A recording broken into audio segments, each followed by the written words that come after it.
सुंदर ते ध्यान उभे विठेवरी, सुंदर ते ध्यान उभे विठेवरी, कर कठावरी ठेवोनिया, कर कठावरी ठेवोनिया.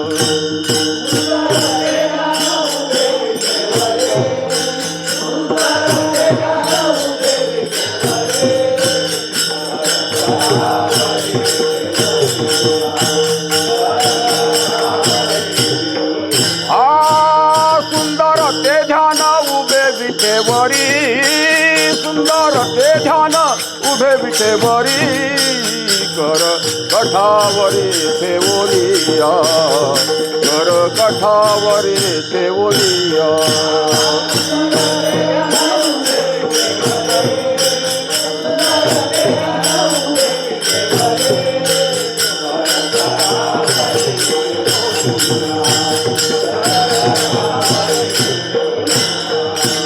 तुळसी हार गळा कासे पितांबर,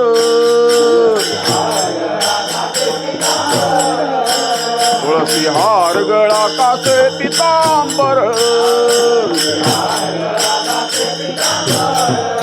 आवडे निरंतर ह्याची ध्यान, आवडे निरंतर ह्याची ध्यान, आवडे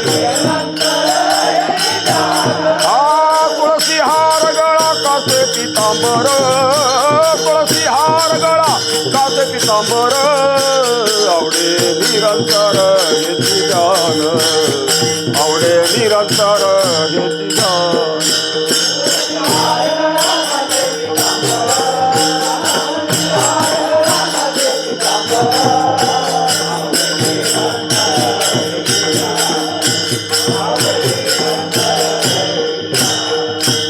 मकर कुंडले कळपती श्रवणी, मकर कुंडले कळपती श्रवणी, कंठी कौस्तुभमणि विराजित, कंठी कौस्तुभमणि विराजित.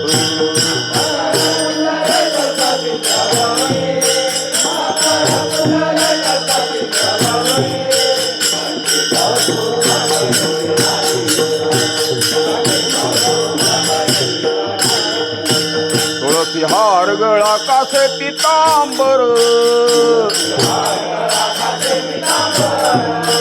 तुळसी हार गळा कासे पितांबर, आवडे निरंतर ह्याची ध्यान, आवडे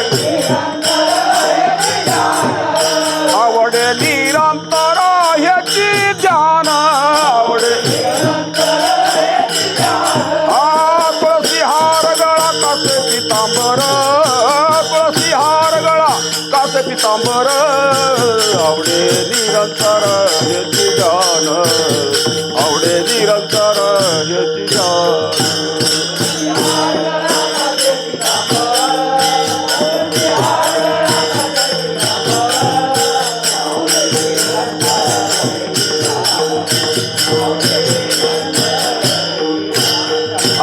तुका म्हणे माझे ह्याची सर्व सुख, तुका म्हणे माझे ह्याची सर्व सुख, पाहिना श्रीमुख आवडीने, पाहिना श्रीमुख आवडीने.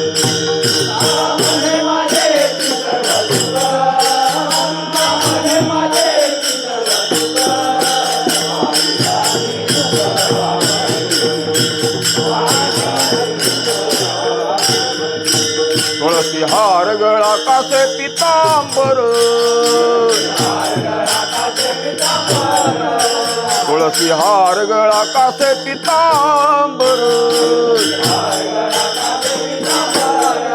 आवडे निरंतर ह्याची ध्यान, आवडे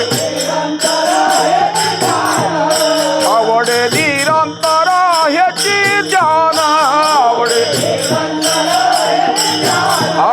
तुळसी हार गळा कासे पितांबर, तुळसी हार गळा कासे पितांबर, आवडे निरंतर ह्याची ध्यान, आवडे निरंतर ह्याची ध्यान.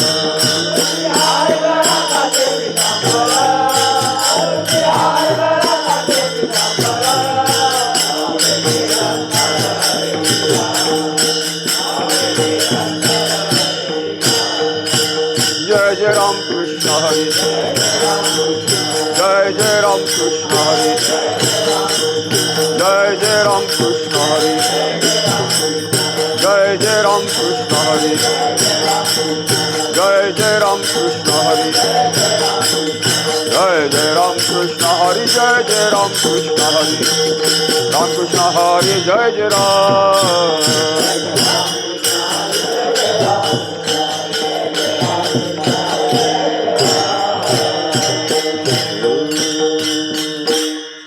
सावधान ऐसे काय ते विचारा, सावधान ऐसे काय ते विचारा, आले हो संसारा सकळ हे,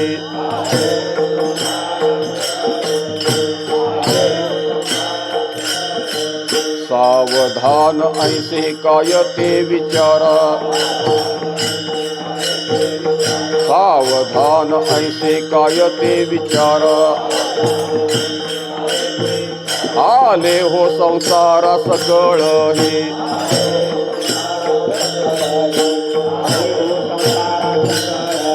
अंती समयाचा करणे विचार, अंती समयाचा करणे विचार, वेचिती सादर घटिका पळे,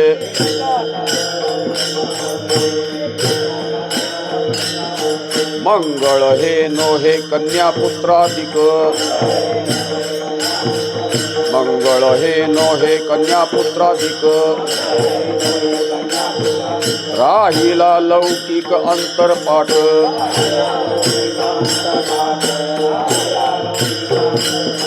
अंती समयाचा करणे विचार, अंती समयाचा करणे विचार, वेचिती सादर घटिका पळे,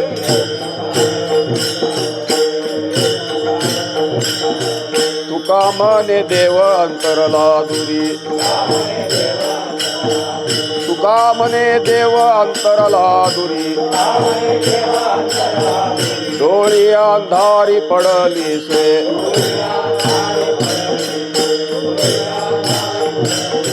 अंती समयाचा करणे विचार, अंती समयाचा करणे विचार, वेचिती सादर घटिका पळे,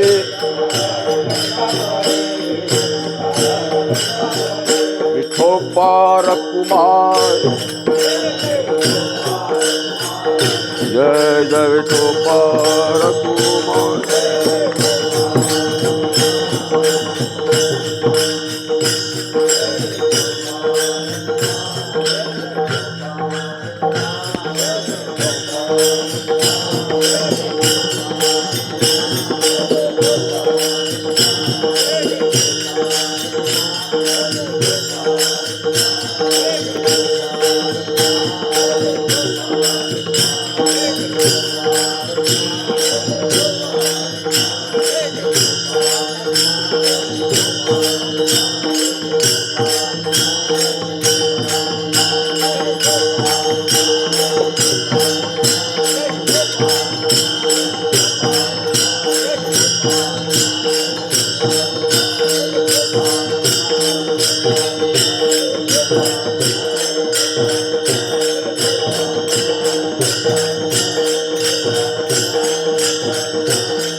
कुंडली गवळदारी विठ्ठल,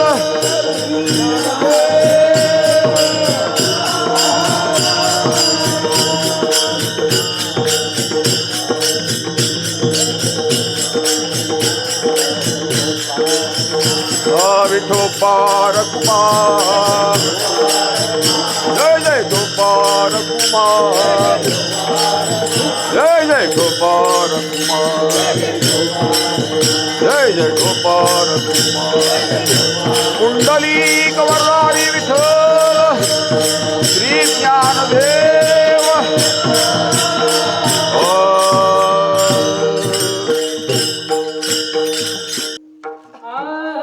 सावधान से कायते विचार सावधान से कायते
संसार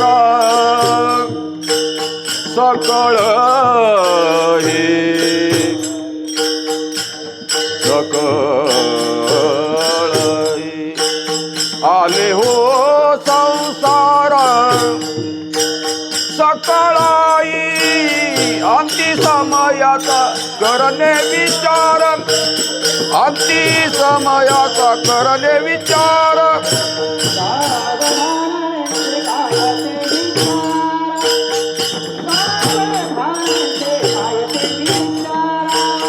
सावधान ऐसे कायते विचार सावधान ऐसे कायते विचार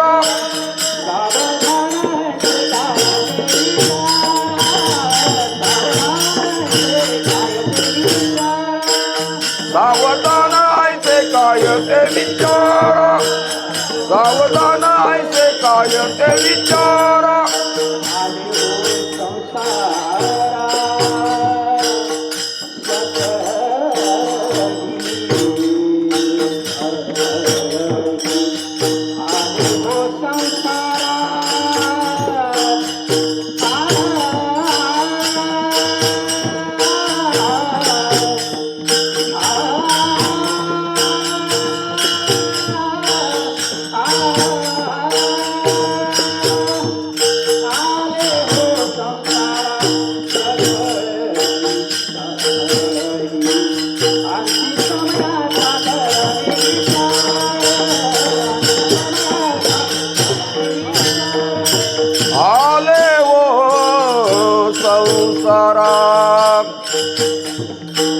सकळ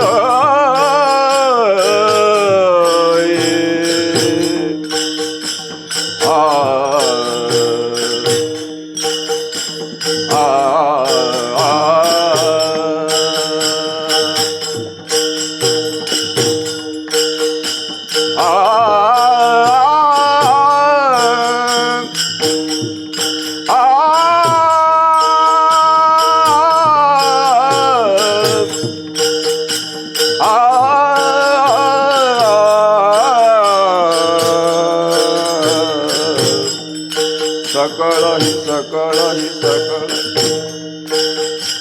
आले हो संसारा सकळाई अंती समयाचा करणे विचार अंती समयाचा करणे विचार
सावधान ऐसे काय ते विचारा, सावधान ऐसे काय ते विचारा, आले हो संसारा सकळही अंती समयाचा करणे विचार, वेचिती सादर घटिका पळे. मंगळ हे नोहे कन्या पुत्रादिक, मंगळ हे नोहे कन्या पुत्रादिक, राहिला लौकिक अंतरपाट, अंती समयाचा करणे विचार, वेचिती सादर घटिका पळे. तुका मने देव अंतरला दुरी, तुका मने देव अंतरला दुरी, डोळिया अंधारी पडलिसे, अंती समयाचा करणे विचार, वेचिती सादर घटिका पळे. पांडुरंगा करू प्रथम नमन, पांडुरंगा करू प्रथम नमन, दुसरे चरण संतांच्या,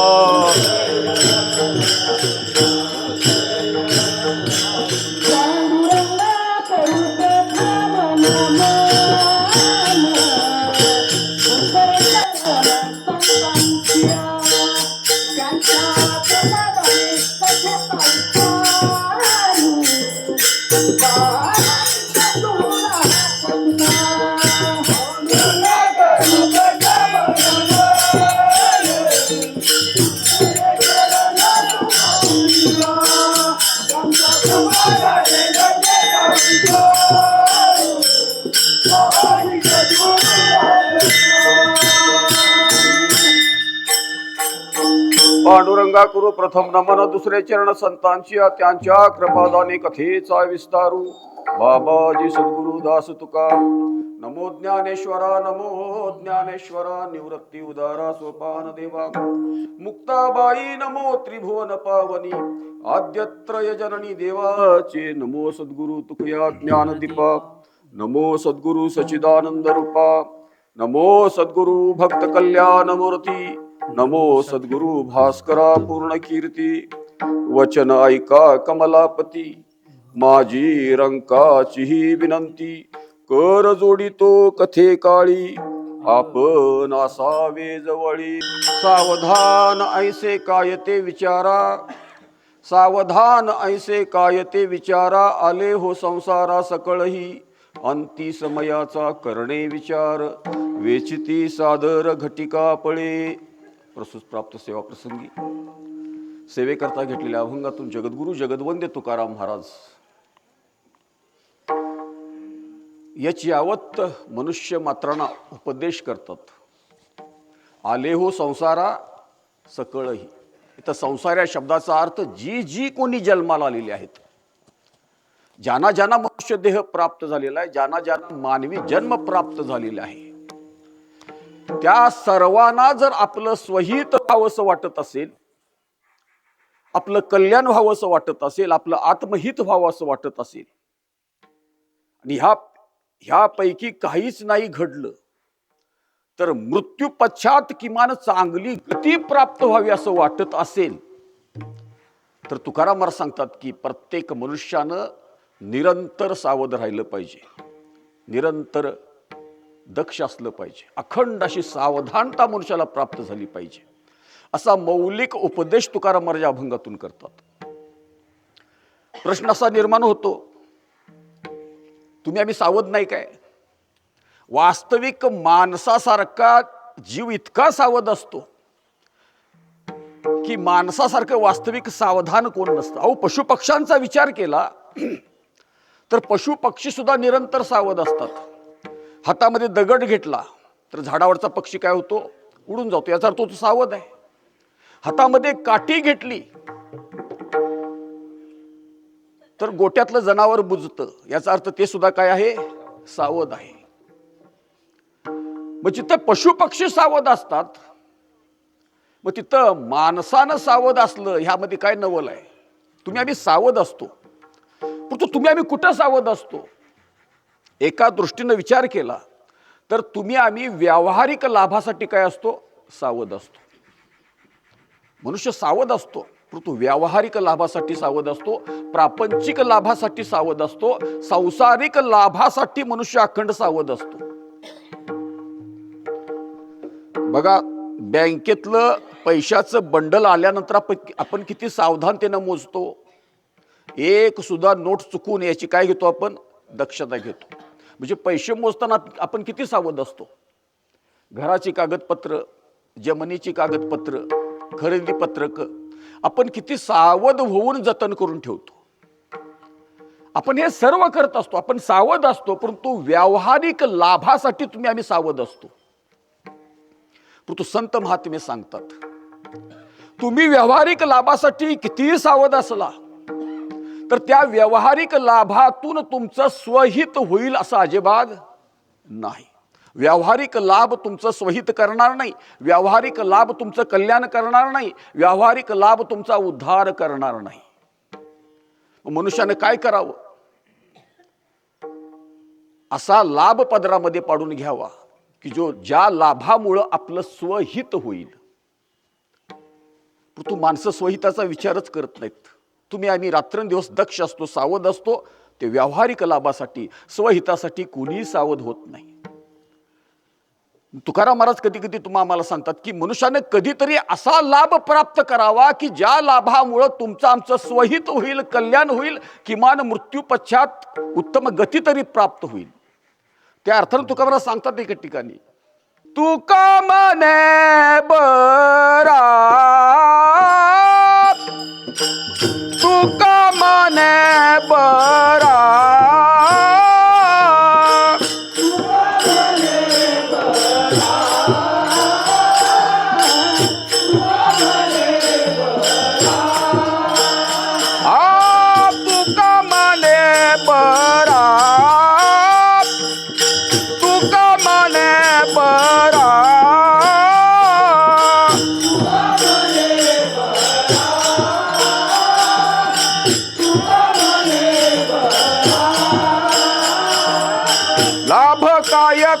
विचारा, लाभ काय तो विचारा, कोटे पाहसील तुटी, कोटे पाहसील तुटी, लाभ काय तो विचारा, लाभ काय तो कोटे पाहसील.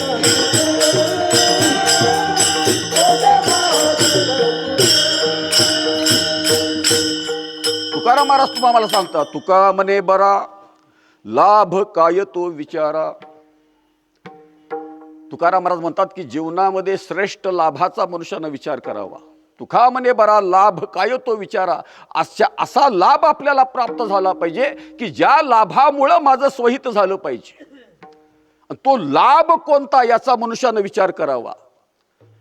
नाहीतर कोटे पाहसील तुटी, आयुष्य गेले फुकासाठी. स्वहितासाठी म्हणून जो लाभ आहे तो नाही पदरामध्ये पडला, आपलं स्वहित नाही झालं, आत्महित नाही झालं, तर भले तुम्ही व्यावहारिक लाभासाठी किती दक्ष असला, सावध असला, तर त्यातून काही निष्पन्न होणार नाही. तुकाराम महाराज सांगतात की आयुष्य गेले फुकासाठी, आयुष्य व्यर्थ गेलं असं त्याचा अर्थ होतो. मग श्रेष्ठ लाभ कोणता? कोणत्या लाभानं आपलं स्वहित होतं, कोणत्या लाभानं आपलं कल्याण होतं?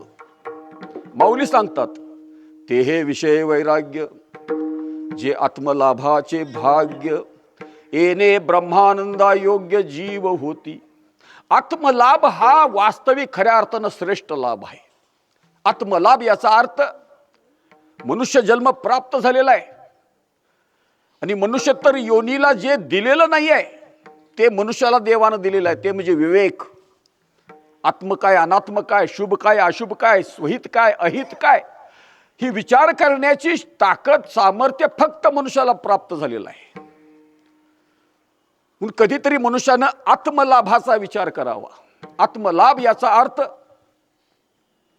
आपल्या स्वस्वरूपाचा परिचय करून घेणे, वास्तविक मी कोण आहे याचा विचार करणे.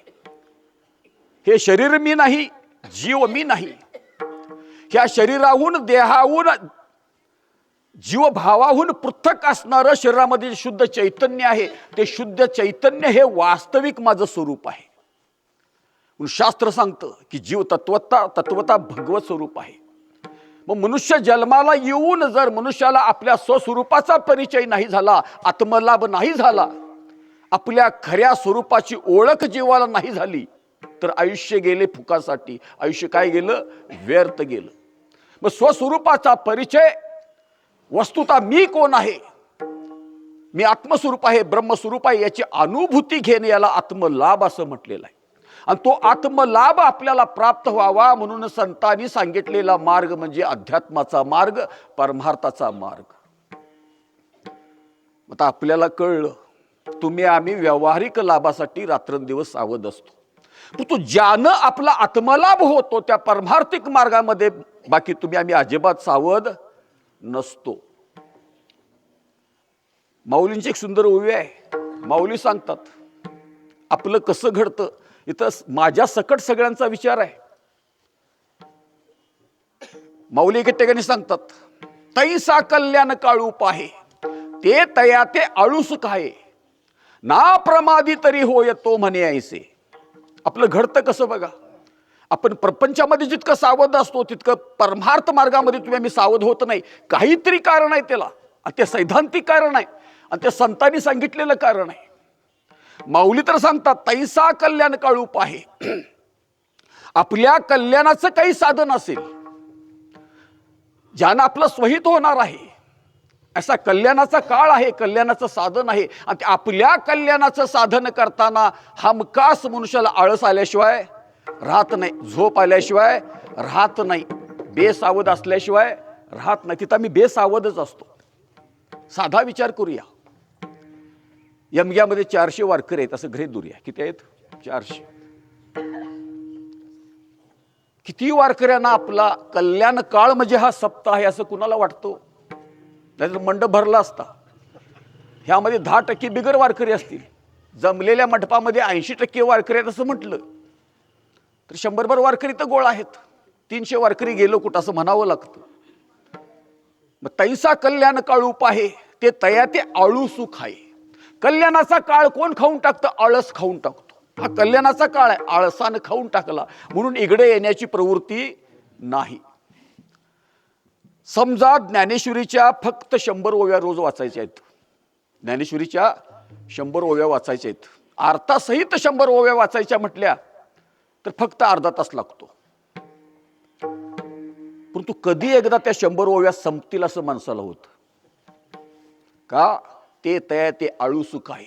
आळस खाऊन टाकतो. आपल्या ज्ञानेश्वरी आपल्या कल्याणाचं साधन आहे, आणि जे कल्याणाचं साधन असतं तिथं बाकी आळस आल्याशिवाय राहत नाही. गात्यातले रोज 10 अभंग वाचावेत वारकऱ्यांनी, तर ते 10 अभंग अर्थासहित वाचायला काय येतं? जीवावर येतं. आळस आल्याशिवाय राहत नाही. तिथं मनुष्य हमखास बेसावध असतो.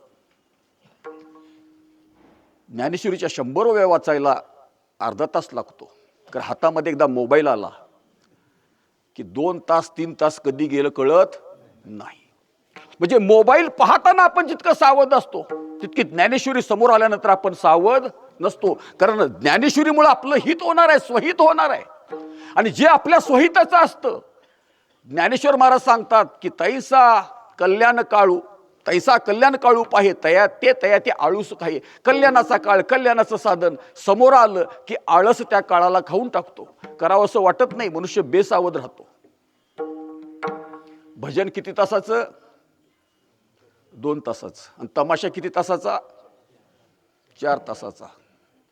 मनुष्य सावध कुठं असतो आणि बेसावध कुठं असतो? 4 तासाचा तमाशा 4 तास जरी लागले तरी माणसाला आळस येत नाही, सावध असतो. दुसऱ्या दिवशी कट्ट्यावर तमाशातल्या इत्युंभूत तो गोष्टी सांगतो. कुठले जोक होते, कुठले विनोद होते, सगळं सांगतो. म्हणजे तमाशा 4 तासाचा असतो आणि ते पाहत असताना आपण इतकं सावध असतो की संपूर्ण 4 तासाचाच तमाशा आपल्या स्मरणामध्ये राहतो. जे आपल्या जे अहिताचं असतं, माऊली सांगतात ना प्रमादी तरी होय तो म्हणे ऐसे. प्रमादी कृत्य करताना जे आपल्या स्वहिताचं नाही, जे आपल्या कल्याणाचं नाही, ते करत असताना तो आळस कुठं जातो काही माहित म्हणतात माऊली. तैसा ते ना प्रमादी तरी होय, कुठं आळस जातो निघून काय कळत नाही म्हणतात माऊली. खरं कल्याणाचा काळ जवळ आला, कल्याणाचं साधन जवळ आलं की आळस आल्याशिवाय राहत नाही. जसं भजनाचं तसंच कीर्तनाचं.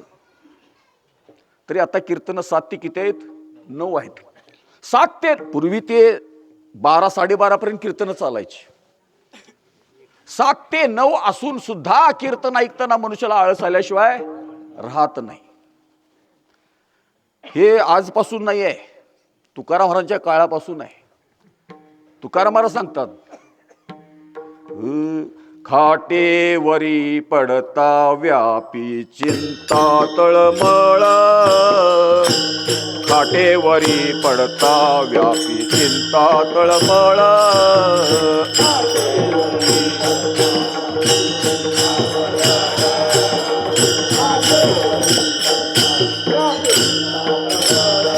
कथा पुराण ऐकता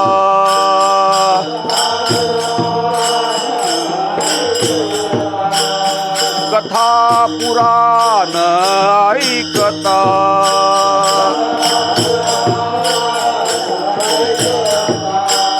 झोपे नाडीले तत्वता.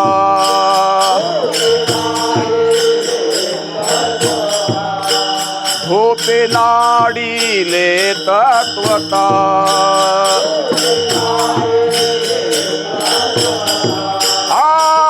खाटेवरी पडता व्यापी चिंता तळमळ.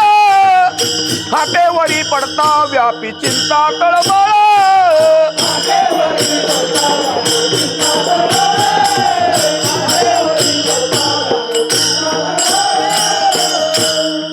तुकाराम महाराजांनी त्या काळामध्ये निरीक्षण नोंदवलेलं आहे. कीर्तनाला समाज आला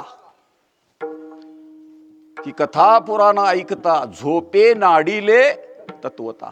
कीर्तनामध्ये इतकी झोप येते, इतकी झोप येते, इतकी झोप येते की कधी एकदा बाबाचं संपतं असं लोकांना काय होतं, गडबड होते. मग कीर्तन संपतं. कीर्तन संपल्यानंतर आता किती झोपतो कुणास ठाऊक असं म्हणून मनुष्य घरी जातो. तुकाराम महाराज सांगतात की उलट होतं. कीर्तनामध्ये झोप येते, कथा पुराण ऐकता झोपे नाडीले तत्वता. कीर्तन ऐकताना झोप येते, आळस येतं, जांभया येतात. आणि एकदा घरी खाटवर पडलं, हंतरुणावर पडलं की खाटेवरी पडता व्यापी चिंता तळमळ. हा मंडप सोडला आणि हंतरुणावर जाऊन पडलं की संसाराचं चिंतन सुरू होतं. चिंतन म्हणण्यापेक्षा चिंता.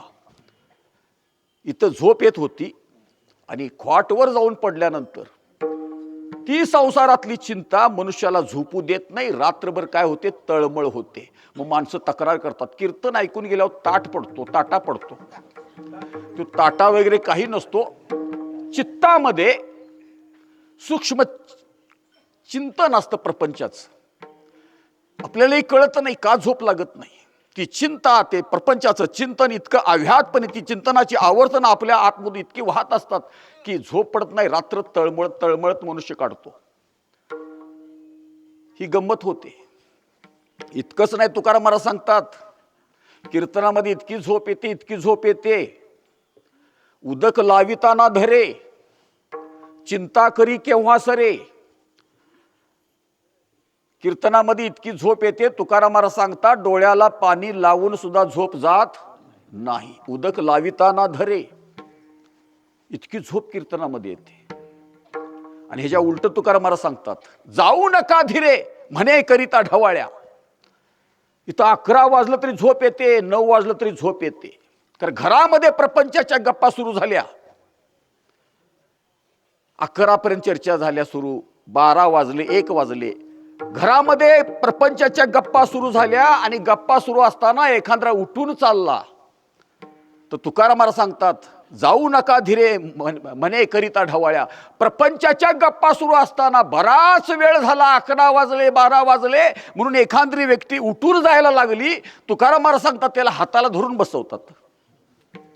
आयुष्यभर झोपायचंच आहे, एक दिवस जागला असं म्हणजे काय होतं. हे कुठं? प्रपंचाच्या गप्पा सुरू असताना.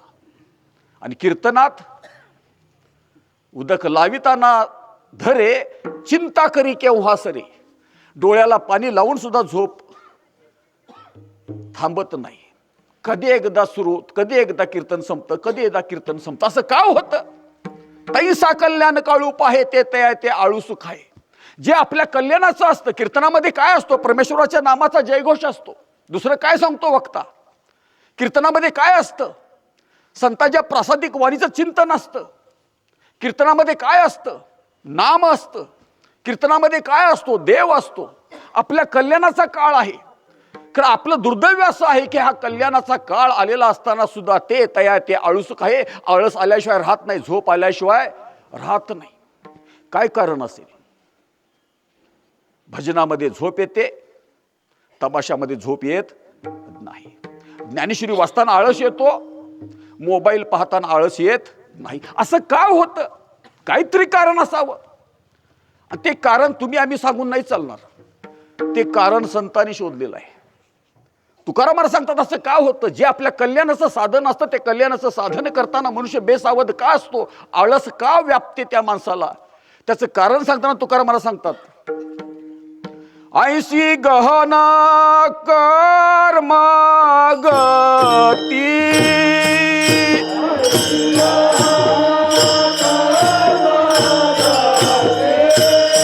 ऐसी गहन कर्म गती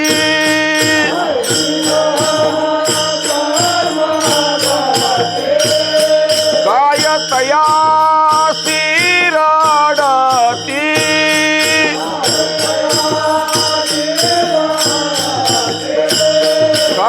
तया सिराडती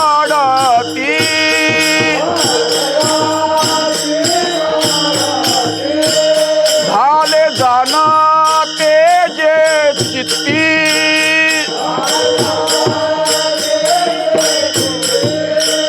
झाले जाना तेजे चित्ती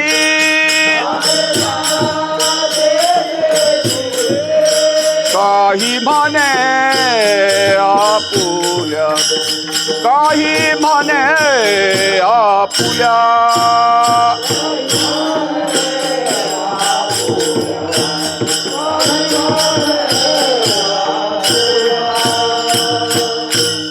जे आपल्या कल्याणाचं असतं ते कल्याणाचं असतं. जे आपल्या कल्याणाचं असतं, ज्यांना आपलं स्वहित होणार आहे अशी जी कोणती साधनं असतील ते साधन करत असताना का आळस येतो? का झोप येते?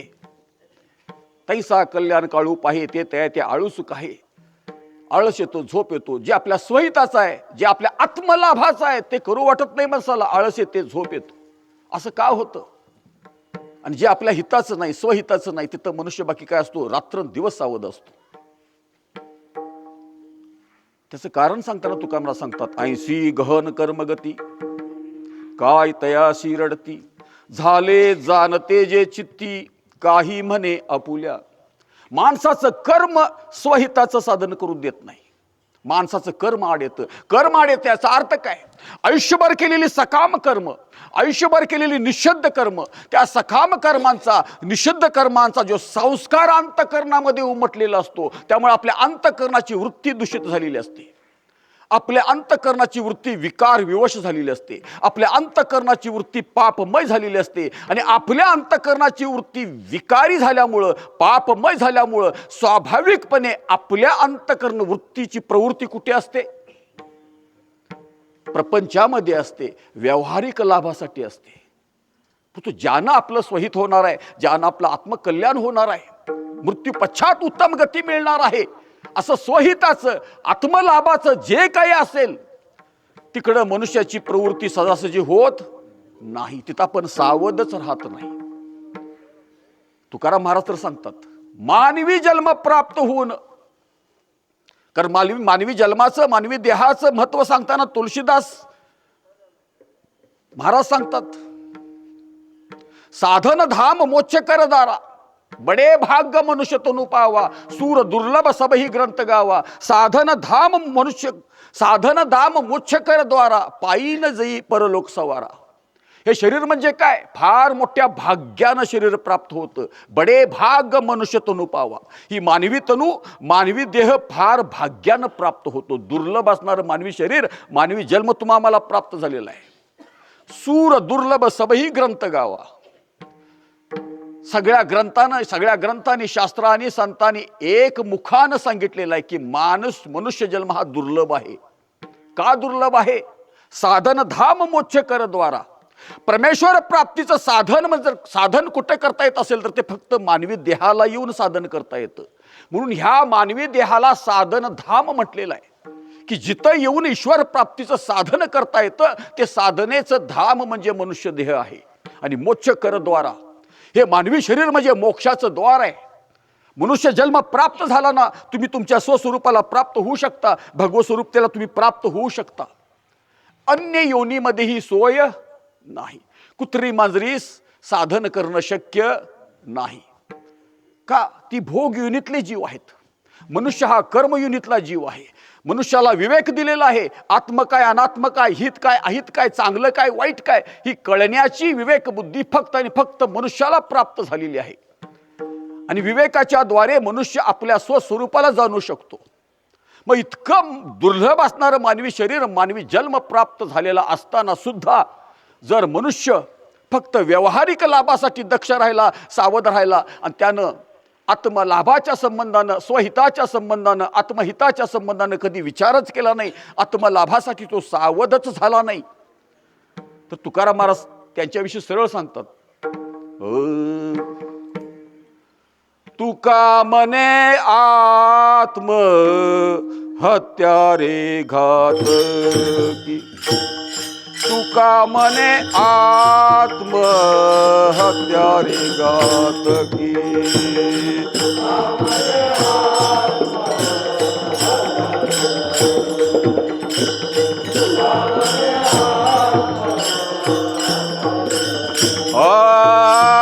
तुका मने आत्म हत्यारे घात की.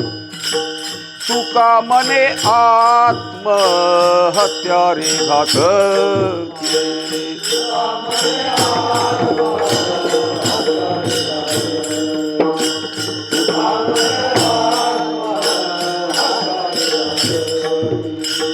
थोर होते चुकी नारायणी, थोर होते चुकी नारायणे, देवधर्म सांदी पडिले सकळ, देवधर्म सांदी पडिले सकळ.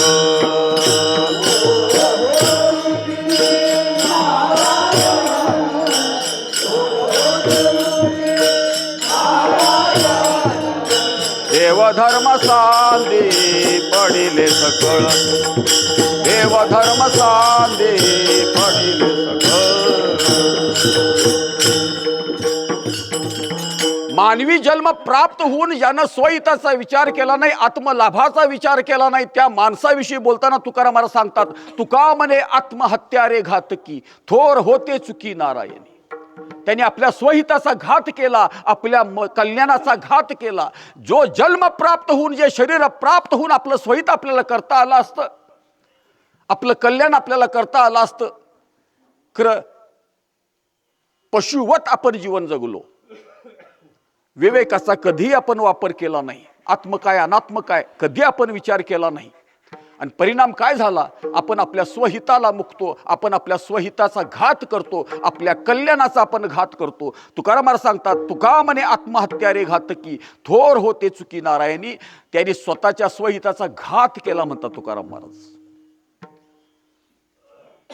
मग आपण जर तुकाराम महाराजांना विचारलं, महाराज तुम्ही सांगता हे खरं आहे, आता ह्या सप्त्यामध्ये आम्ही कीर्तन ऐकतो आहोत, सप्ताह करतो आहोत, आणि आम्हाला आमचं स्वहित करून घ्यायचं आहे, आम्हाला आमचं आत्महित साधायचं आहे, मृत्यू पश्चात किमान आम्हाला उत्तम गती प्राप्त व्हावी असं कर्म आम्हाला करायचं आहे. परंतु आमची अवस्था अशी आहे की व्यावहारिक जीवनामध्ये व्यावहारिक लाभासाठी आम्ही जितकं सावध असतो तितकी परमार्थामध्ये आम्हाला सावधानता येत नाही. मोबाईल बघताना आम्ही जितकं सावध असतो, महाराज काय करू? ज्ञानेश्वरी वाचताना तितकं आम्हाला सावध होता येत नाही. तमाशा बघताना आम्ही जितकं सावध असतो, महाराज आम्ही काय करू? भजन करताना तितकं आम्ही सावध नसतो. मग काय केल्यानंतर ही सावधानता येईल की जेणेकरून आमचं स्वहित होईल, आमचं कल्याण होईल? तुकाराम महाराज म्हणतात की मी तेच सांगतो, सावधान ऐसे काय ते विचारा, आले हो संसारा सकळही. जी जी मानवी जन्माला आलेले त्यांनी विचार करावा, सावध व्हावं, विचारपूर्वक सावध व्हावं. विचार केल्याशिवाय तुमच्या स्वहिताला कारण असणारं जे आत्मलाभाचं साधन आहे ते साधन तुम्हाला करताच येणार नाही. मनुष्यानं काय करावं? विचारपूर्वक सावध व्हावं. विचारपूर्वक सावध व्हावं याचा अर्थ काय? तुकाराम महाराज सांगतात की थोडा विवेकाचा उपयोग करा, बुद्धिस्त विवेकाचा उपयोग करा. मी काय केलं पाहिजे, काय केल्यानं माझं स्वहित होईल, आत्मलाभ कोणत्या साधनानं माझा आत्मलाभ होईल याचा विचार करा. आणि विचारपूर्वक काय व्हा? सावध व्हा. आम्ही तुकाराम महाराजांना सांगू की तरी विचार केला तरी आम्हाला सावध होता येत नाही. काहीतरी युक्ती सांगा की जेणेकरून आम्ही आत्मलाभासाठी किंवा या परमार्थिक मार्गामध्ये आम्ही काय होऊ? अखंड सावध होऊ, निरंतर सावध होऊ.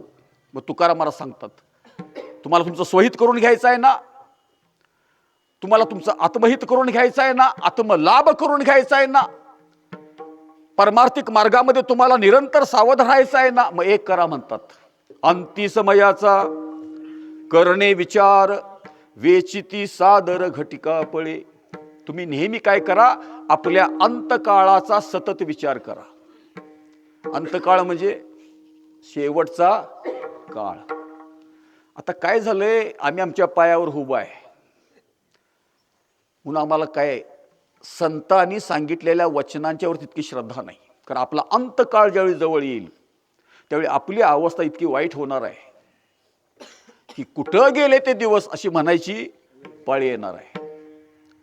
जो मनुष्य नेहमी आपल्या अंतकाळाचा, अंतसमयाचा निरंतर विचार करतो, ह्या भरल्या संसाराला एक दिवस निरोप द्यायचा आहे. हे जे आपल्या अवतीभोवती दिसणारं जगत आहे, ह्या जगताला एक दिवस सोडून अनंताच्या यात्रेला जायचं आहे. काळाच्या पडद्याच्या पलीकडे एक दिवस आपल्याला जायचं आहे. असा अंतकालाचा जो निरंतर विचार करतो त्याच्या ठिकाणी विवेक जागृत होतो. आणि म्हणजे आत्मलाभाचं साधन असतं, आपल्या हिताचं साधन असतं, तीच व्यक्ती खऱ्या अर्थानं आत्मलाभाच्या साधनामध्ये म्हणजे परमार्थ मार्गामध्ये अखंड काय असते? सावध असते. भगवद्गीतेच्या 13व्या अध्यायामध्ये काही ज्ञानाची लक्षणं सांगितलेली आहेत. मौलींनी त्याचं वर्णन केलेलं आहे. योम ये अवधारा ज्ञान लक्षणे 18 श्रीकृष्णे धनुर्धरा निरूपिली. 18 लक्षणांचा, ज्ञान लक्षणांचा विचार भगवद्गीतेमध्ये सांगितलेला आहे. त्यातलं एक लक्षण असं आहे, जन्म मृत्यू जरा व्याधी दुःख दोषानु दर्शनम.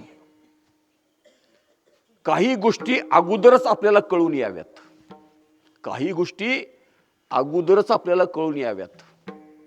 मी जर 50 वर्षाचा असेल तर 70व्या वर्षी माझी काय अवस्था असेल, थोडंसं भविष्याच्या गर्भामध्ये मनुष्यानं काय करावा? तर्काच्या द्वारे प्रवेश करावा. आणि आपलं भविष्य कसं असणार आहे याचा आत्ता जर विचार केला तर सद्बुद्धी निर्माण व्हायला वेळ लागणार नाही.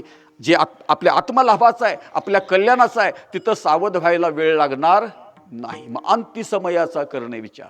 मौली तर सांगतात, आणि जन्म मृत्यू दुःखे व्याधी वार्धक्य कलुषे हे अंगा न येता देखे दुर्निजो.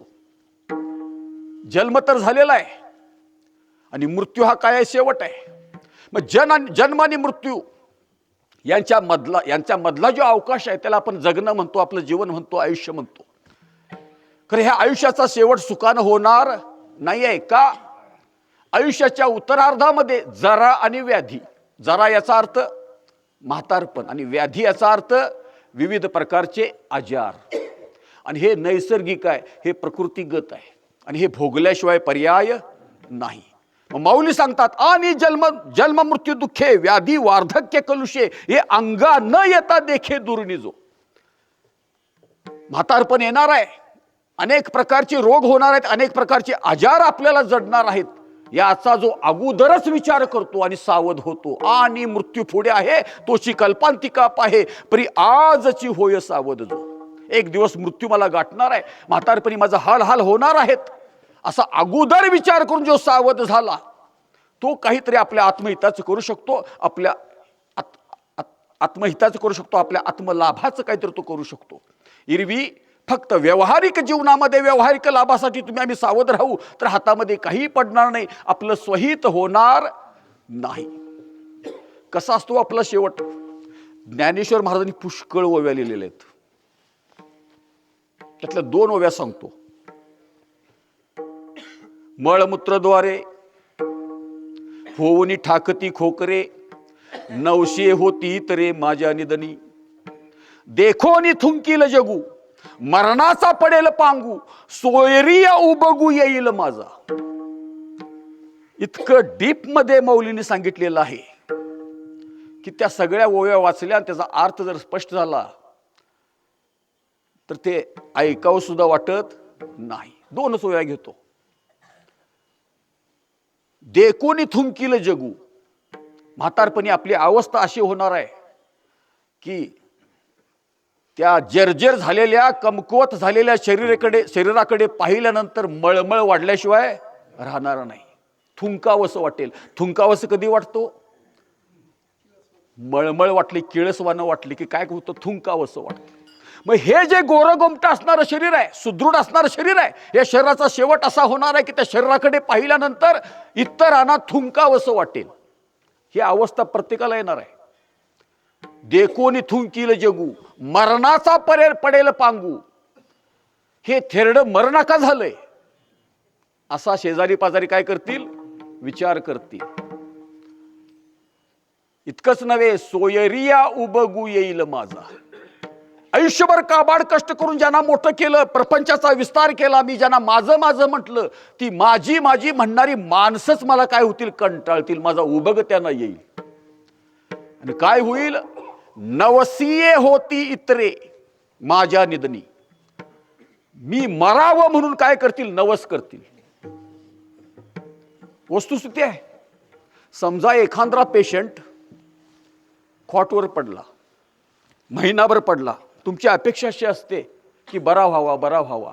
त्याच्या बऱ्या होण्यामध्ये मला काय आहे, सुख आहे, आनंद आहे. 2 महिने झालं नाही बरा झाला, 3 महिने झालं नाही बरा झाला, 6 महिने तो बिचारा खॉटवरून उठलाच नाही. आता मला प्रामाणिकपणे सांगा, त्याच्या मरणामध्ये तुम्ही सुख शोधता की त्याच्या जगण्यामध्ये सुख शोधता? हो, त्याच्या मरणामध्ये काय शोधता? सुख शोधता. मग शेवटच्या क्षणी आपल्या मरणामध्ये ज्यांना मी मोठं केलं, ज्यांना मी आयुष्यभर सांभाळलं, तीच माणसं माझ्या मरणामध्ये स्वतःच सुख पाहणार असतील तर मनुष्यानं काय फार सोबत नेलं असं म्हणता येत नाही. ही शेवटची अवस्था आहे आणि ही अवस्था प्रत्येकाला येणार आहे. आपला कंटाळा प्रत्येकाला येणार आहे. आपला सगळ्या सोयऱ्यांना उबग येणार आहे. हा भवितव्यातला विचार कधी करावा? आजच करावा आणि सावध व्हावं म्हणतात तुकाराम महाराज. अंती समयाचा करणे विचार वेचिती सादर घटकापळे. पळापळानं क्षणाक्षणानं आयुष्य कमी व्हायला लागलेलं आहे. त्या वार्धक्याच्या व्याधीच्या दिशेने आपण जात आहोत आणि ती अवस्था येण्या अगोदर मनुष्यानं आपल्या आत्महिताचा, कल्याणाचा, स्वहिताचा विचार करावा म्हणतात. आणि शेवटच्या अंतकालाचा विचार केल्याशिवाय सावध होता येत नाही. भविष्याचा विचार करून आत्ताच सावध व्हा. फार कटू असं मानवी जीवन आहे. तुकाराम महाराज सांगतात, का तुमच्या मरणाची वाट पाहतात लोक? तुमच्या मरणामध्ये लोक सुख का पाहतात? जग राहटीच तशी आहे. जन हे सुखाचे दिल्या घेतल्याचे, जन हे सुखाचे दिल्या घेतल्याचे.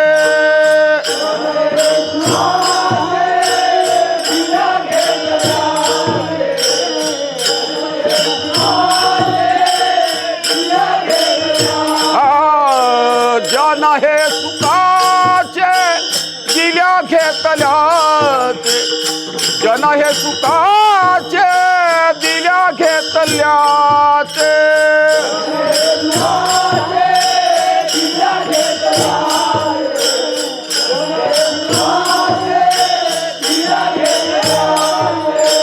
अंत हे काळीचे कोणी नाही, अंत हे काळीचे कोणी नाही, अंत हे काळीचे कोणी नाही, अंत हे काळीचे कोणी नाही. झाल्याही न शक्ती नाक डोळे गळती, झाल्याही न शक्ती नाक डोळे गळती.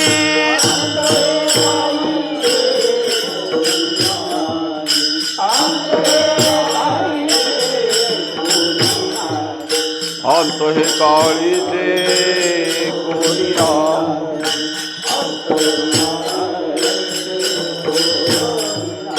झाल्याही न शक्ती नाक डोळे गळती.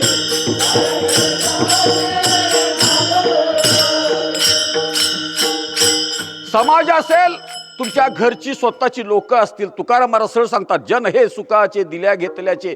जग असेल, घरची माणसं असतील, काय पाहतात? व्यवहार पाहतात. जोपर्यंत तुमच्या शरीरामध्ये व्यवहार करण्याची क्षमता आहे तोपर्यंत घरामध्ये तुम्हाला किंमत आहे, समाजामध्ये तुम्हाला किंमत आहे. व्यवहार करण्याची क्षमता संपली, समाजामध्ये तुमची किंमत शून्य झाली, घरामध्ये सुद्धा किंमत काय झाली? शून्य झाली. मनुष्य दंबला, भागला आणि त्याने एकदा ख्वाट पकडला की त्याची किंमत कमी झाल्याशिवाय राहत नाही. व्यवहार करण्याशी म्हणजे देणं घेणं जोपर्यंत तुमचं चालतं तोपर्यंत समाजामध्ये किंमत आहे, घरामध्ये किंमत आहे. देणं घेणं थांबलं, व्यवहार क्षमता संपली की तुमची समाजामध्ये किंमत शून्य झाली आणि घरामध्ये सुद्धा किंमत शून्य झाली. जन हे सुखाचे दिल्या घेतल्याचे, अंतकाळीचे.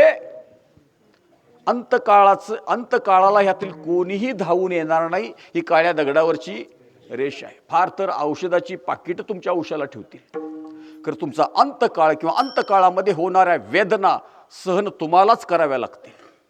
मनुष्य एकाकी पडत जातो वार्धक्यामध्ये, आणि उलट हेटाळणी होती ती वेगळीच. जन हे सुखाचे दिल्या घेतल्याचे, अंतकाळीचे कोणी नाही, झाल्या हीन शक्ती नाक डोळे गळती, सांडोनिया पळती रांडापोरे.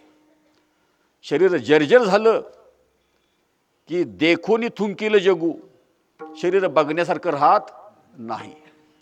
मग नाक डोळे गळती, आपलीच म्हणणारी आपल्यापासून दूर राहायला लागतात. शेवटी शेवटी सेवा सुद्धा करावीशी वाटत नाही. बोलून हे खरं बोलतो, लोक आजकाल ते हगीज आणतात.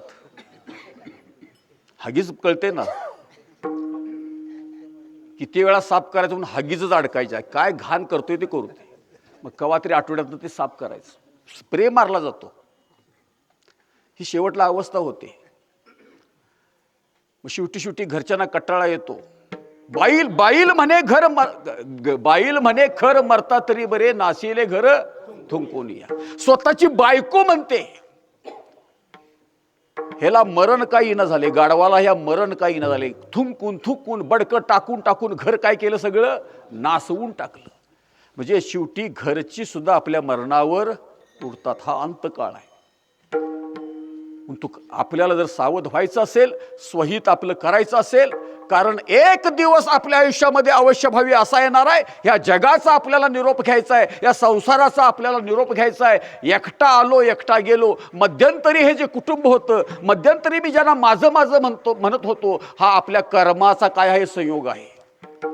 आपल्या प्रारब्धानं ही सगळी माणसं एकत्र आहेत. कोणतरी आई आहे, कोणतरी वडील आहे, कोणतरी भाऊ आहे, कोणतरी मुलगा आहे, कोणतरी मुलगी आहे. आपल्या कर्माचा संयोग म्हणून एक कुटुंब निर्माण झालेला आहे. येताना एकटा आलास, जाताना सुद्धा एकटा जावावा लागेल. शरीर संबंधाचे नाते भोरड्या बुडविते शेतात, ते शरीराच्या संबंधानं ही नाती तयार झाली. शरीर पडलं, नाती सुद्धा संपली.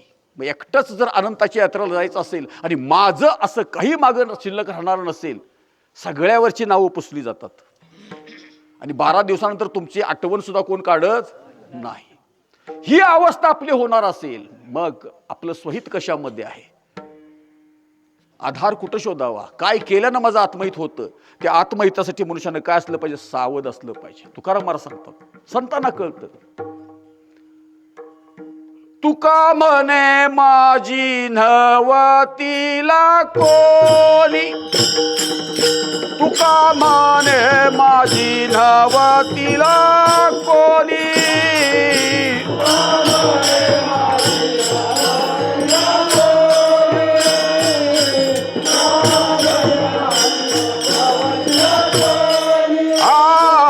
तुका म्हणे माझी नवतीला कोणी, तुका म्हणे माझी नवतीला कोणी,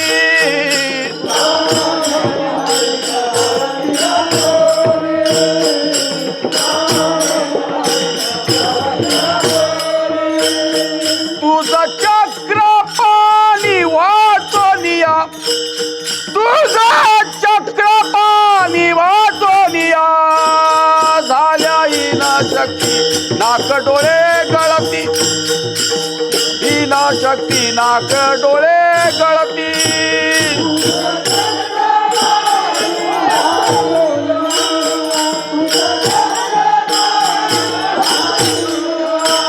झाल्या हिना शक्ती नाक डोळे गळती.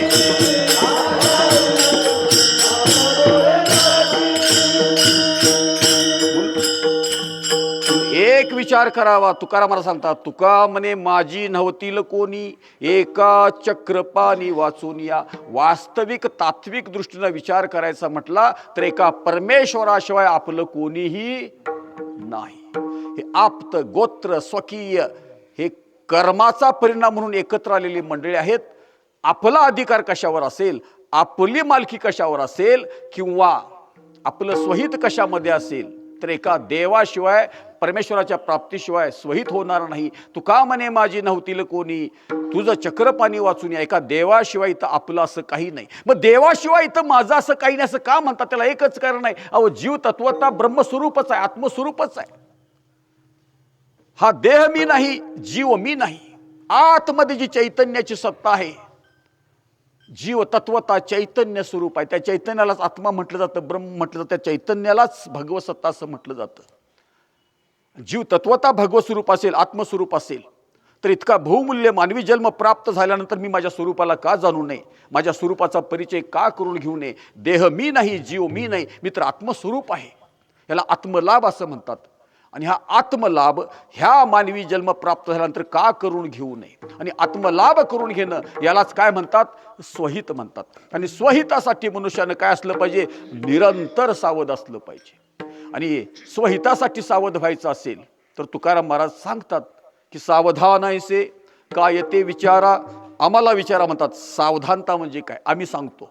तुम्हाला स्वहित करून घ्यायचं आहे ना, आम्ही सांगतो. सावधान ऐसे काय ते विचारा, आले व संसारा सकळी. जी जी जन्माला ज्यांना ज्यांना मनुष्य जन्म प्राप्त झालेला आहे. सावधानता म्हणजे काय? आत्मलाभासाठी कसं निरंतर सावध राहायचं जर कळत नसेल, आम्ही सांगतो म्हणतात तुकाराम महाराज.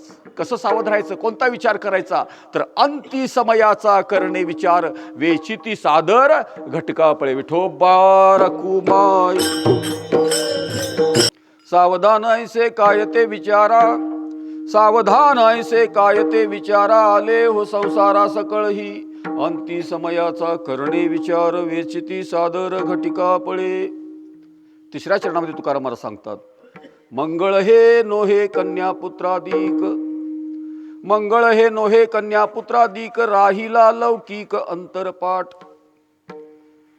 तुकाराम महाराज सांगतात, मंगळ हे नोहे कन्या पुत्रादिक. आपले जे स्वकीय असतात, आप्त असतात, कन्या पुत्रादिक कोणी असेल, हे मंगळकारक नाही म्हणतात तुकाराम महाराज. हे शुभ नाहीत. कुठल्या अर्थानं म्हणतात? पोटची मुलं कधी शुभ नसतात काय? खरं तुकाराम महाराज म्हणतात मंगळ हे नोहे कन्यापुत्राधिक. हे कन्यापुत्राधिक मंगळ नाहीत, शुभ नाहीत. कुठल्या अर्थानं शुभ नाहीत? तर स्वहिताच्या संबंधानं ते शुभ नाहीत.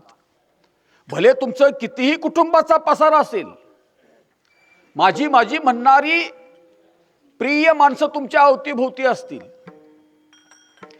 स्वहिताच्या संबंधानं, आत्मलाभाच्या संबंधानं ती मंगलकारक नाहीत. कारण तुमचं स्वहित करायला घरच्यांना काही पडलेली नाही. स्वहिताचा विचार स्वतःच करावा लागतो. स्वहिताचा विचार तुम्ही ज्यांना आप्त म्हणता किंवा तुमचं जे कुटुंब आहे, अशी माझी माझी म्हणणारी माणसं तुमच्या स्वहिताचा विचार कधीच करणार नाहीत. तुकाराम महाराजांनी म्हणावं, माझे स्वहित नेनती कोणी,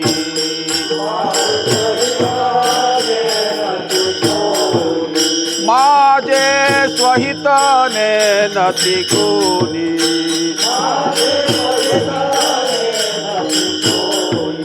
काहीच न करती मज वातोनी,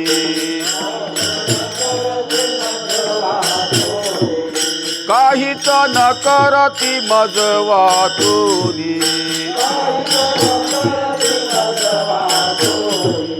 सजन तव सुखाची मांडणी, सजन तव सुखाची मांडणी, नेनती कोणी आदि अंत, माझे स्वहित नेनती कोणी, माझे स्वहित नेनती कोणी, नेनती कोणी आदि अंत, माझे स्वहित नेनती कोणी, माझे स्वहित नेनती कोणी, माझे स्वहित नेनती कोणी, काहीच न करती मज वाचुनी, सज्जन तव सुखाची मांडणी, नेनती कोणी आदिअंत. माझ्या स्वहिताची कुणाला पडलेली नाही. स्वतःच आपल्या स्वहिताचा विचार करावा लागतो. ह्या दृष्टीनं मंगळ हे नोहे कन्यापुत्रा दिक. होतं कसं? लग्न झालं की प्रपंच काय झाला? सुरू झाला. संसार सुरू झाला. मुलं बाळ आली.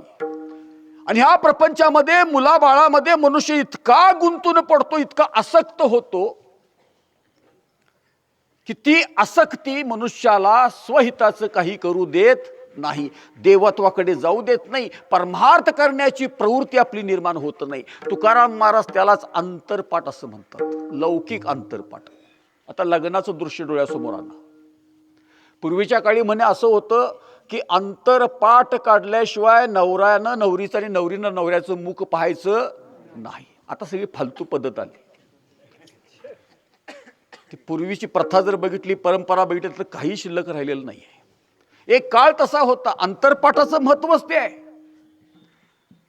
नवरा नवरीच्या मध्ये अंतरपाठ असायचा आणि अंतरपाठ काढला, बाजूला केला की मुखदर्शन होतं आणि मग खऱ्या अर्थानं संसाराला काय झाली? सुरुवात झाली. म्हणजे अंतरपाठ जोपर्यंत मध्ये आहे तोपर्यंत पुढचं पाहता येत नाही, पलीकडचं पाहता येत नाही, दर्शन होत नाही एकमेकांचं. तसं मंगळ हे नोहे कन्यापुत्राधिक राहिला लौकिक अंतरपाठ. जीवाच्या आणि देवाच्या मध्ये जर अंतरपाठ कुठला असेल, हा प्रपंचाचा अंतरपाठ आहे, आसक्तीचा अंतरपाठ आहे, अज्ञानाचा अंतरपाठ आहे, अविद्येचा अंतरपाठ आहे. फार मोठा विस्तार करता येतो, आपल्याला कीर्तन संपवायचं आहे. मग राहिला लौकिक अंतरपाठ, लग्नातला अंतरपाठ. दूर झाल्याशिवाय पती पत्नी एक होऊ शकत नाहीत, नवरा नवरी एक होऊ शकत नाहीत का? मध्ये अंतरपाठ आहे. तसं जीव तत्वता आत्मस्वरूप आहे, जीव तत्वता ब्रह्मस्वरूप आहे, जीव तत्वता भगवत स्वरूप आहे. खरं जीवाला आपल्या स्वस्वरूपाची प्रतीती होत नाही.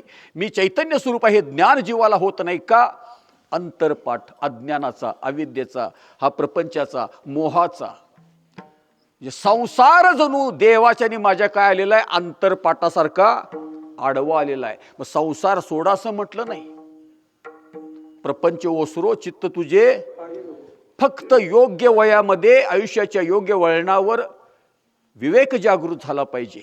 झाला, प्रपंच पुष्कळ झाला, मुलं बाळ झाली, मोठी झाली, त्यांनी प्रपंचाची जबाबदारी आपल्या खांद्यावर घेतली. आता किमान मनुष्यानं स्वहिताचा काय करावा, विचार करावा. आणि हा जो आसक्तीचा, संसाराचा, अविद्येचा, अज्ञानाचा जो अंतरपाठ आहे तो अंतरपाठ दूर व्हावा आणि जीवाला ह्याच जन्मी आत्मलाभ व्हावा. म्हणजे मी आत्मस्वरूप आहे, मी भगवत स्वरूप आहे, हा परिचय, ती अनुभूती जीवाला यावी. कारण हा अंतरपाठ काही निघायला तयार नाही. त्या अर्थान तुकाराम महाराज म्हणतात की मंगळ हे नोहे कन्या पुत्राधिक. ही माणसं काय करतात, गुंतवून ठेवतात देवाच्या आणि माझ्या अंतरपाठासारखी. काय येतात, आडवे येतात. मुलं बाळ गुंतवत नाहीत, ती आसक्ती आम्हाला मुलाबाळामध्ये गुंतवते. आणि आसक्ती का निर्माण होते, तर लटके ते रुचे साच कोणाही न पचे. आहे हे सगळं खरं वाटायला लागतं, प्रपंच सत्य वाटायला लागतो, वास्तविक हा मिथ्या येणार जाणार आहे. त्यामुळं हा प्रपंचामध्ये गुंतून राहिल्यामुळं अज्ञानानं मनुष्य प्रपंचामध्येच काय होतो, गुंतून पडतो. जन तरी देखे गुंतले प्रपंची, स्मरण ते त्यांचे त्याशी नाही. मी प्रपंचामध्ये गुंतून पडलेलं आहे याचं सुद्धा स्मरण माणसाला नसतं. परिणाम काय होतो, तुका म्हणे देव अंतराला दुरी, डोळी अंधारी पडिलेसे. अंतरपाठ प्रपंचरूपी अंतरपाठ, संसार रूपी अंतरपाठ देवाच्याने माझ्यामध्ये आलेला आहे. अज्ञान वशामध्ये हा संसारच खरा मानला. अज्ञान वशामध्ये मी भगवत स्वरूप आहे याचं ज्ञान जीवाला नाही. अविद्येमुळे भ्रम निर्माण होतो. अविद्या ही भ्रम उत्पादक शक्ती आहे. या अविद्येनं, अज्ञानानं काय केलं, जीवाच्या ठिकाणी भ्रम निर्माण केला. मुलं बाळ प्रपंच हेच खरं आहे असं म्हणायला लागली. परिणाम काय झाला, डोळ्यावर अंधारी आली. कशाची, अज्ञानाची, अविद्येची अंधारी आली. परिणाम काय झाला, तो अंतरपाठ देवाच्या आणि माझ्यामधला अंतरपाठ दूर व्हायला तयार नाही. परिणाम काय झाला, तुकाराम महाराज सांगतात, तुका म्हणे देव अंतराला दुरी, डोळे अंधारी पडिलेसे. आता देव आपल्यासाठी अंतरलेला आहे आणि त्या देवाला आपलंसं करून घ्यायचं असेल, त्या देवत्वाच्या दिशेनं जायचं असेल, आपलं आत्महित करून घ्यायचं असेल, आत्मलाभ करून घ्यायचा असेल, स्वहित करून घ्यायचं असेल, तर एका परमार्थ मार्गाशिवाय दुसरा पर्याय नाही. म्हणून आत्मलाभाची जी साधनं आहेत की ज्याला आपण परमार्थिक मार्ग म्हणतो, या परमार्थिक मार्गामध्ये मनुष्यानं अखंड सावध असल्याशिवाय स्वहित होणार नाही, आत्मलाभ होणार नाही. आणि त्यासाठी तुकाराम महाराज आम्हाला सावध करतात. आणि सावधानता तुम्हाला जर आत्मलाभासाठी तुम्ही सावध होत नसाल तर तुकाराम महाराज सांगतात काय करा, अंतिसमयाचा करणे विचार. आपल्या अंतकाळाचा विचार करा. मी हे का केलं पाहिजे, त्याची गरज आयुष्यामध्ये निर्माण होईल, मनुष्य सावध होऊन जाईल. दुसरी गोष्ट, मंगळ हे नोहे कन्यापुत्राधिक. ज्यांना मी माझं माझं म्हणतो, हे ह्या जन्मापुरतं आहे, पुढं त्यांचा काही उपयोग नाही. आपल्याला एकट्यालाच अनंताच्या यात्रेला निघून जायचं आहे. हा सारासार विवेकपूर्ण जर विचार केला तर आपल्या स्वहितासाठी मनुष्याला सावध व्हायला काहीच अडचण नाही. म्हणून तुम्ही आम्ही सावध व्हावं, निरंतर सावध व्हावं, अखंड सावध व्हावं आणि आपलं स्वहित आपण साधावं. या कळवळ्यापोटी तुकाराम महाराज सांगतात, सावधान ऐसे कायते विचारा, आले हो संसारा सकळही, अंती समयाचा करणे विचार, वेचिती सादर घटिका पळे. मंगल हे नोहे कन्यापुत्राधिक, मंगळ हे नोहे कन्यापुत्राधिक, राहिला लौकिक अंतरपाठ, तुका म्हणे देवांतराला दुरी, डोळी अंधारी पडिलेसे. ती सावधानता तुमच्या आमच्या ठिकाणी यावी आणि आपलं स्वहित आत्मलाभ प्रत्येकाने करून घ्यावं. आणि तुकाराम महाराजांना अपेक्षित असणारी आत्मलाभासाठीची सावधानता तुमच्या आमच्या ठिकाणी यावी अशी परमेश्वराच्या चरणी प्रार्थना करून सेवेला पूर्णविराम देतो.